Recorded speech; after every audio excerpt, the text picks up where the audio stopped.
আসসালামু আলাইকুম everyone, welcome another my new blog. আশা করছি অনেক অনেক ভালো আছো তোমরা সকলে। সো আজকে যাচ্ছি আমরা মরচুর গুঁড়ো দিয়ে টমেটো খেতে। ততক্ষণ পর্যন্ত চলুন আমাদের সাথে। সো অবশেষে কিন্তু আমরা টমেটো খেতে চলে এসেছি। রোদের মধ্যে টমেটো খাওয়ার মজাটা কিন্তু অনেক অনেক ফিলিংস পাওয়া যায় রোদের মধ্যে টমেটো খাওয়াটা, মরচুর গুঁড়ো দিয়ে আবার। ওই লাল লাল টমেটো পেরে গেছি অবশেষে। আহা, লাল টমেটো। আতুল কিছু বলো। প্রচুর প্রচুর প্রচুর মিষ্টি হবে, মরচুর গুঁড়ো দেখাবো নাকি? প্রচুর জমজমাট হবে। মাশাআল্লাহ। অবশেষে টমেটোগুলো কিন্তু আমরা এই পুকুর থেকে ধুয়ে নিব। যে অবশেষে চলে এসেছি সুইমিং পুলের মাঝখানে। দেখেন আসলে কিন্তু সুইমিং পুলের মতনই কত সুন্দর লাগতেছে জায়গাটা। ঠিক আছে, দেখছেন?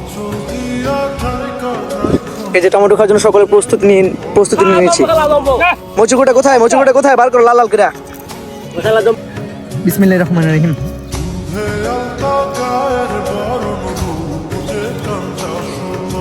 সেই সাথ। হ্যাঁ, দেখছেন কতগুলো মরচুগুড়ি। আমি মরচুগুড়ি বলতে কি আমার জালটা অনেক ফেভারিট। কোনটা আমার তুমি বুঝতেছি না গাইস, আপনারই কোন।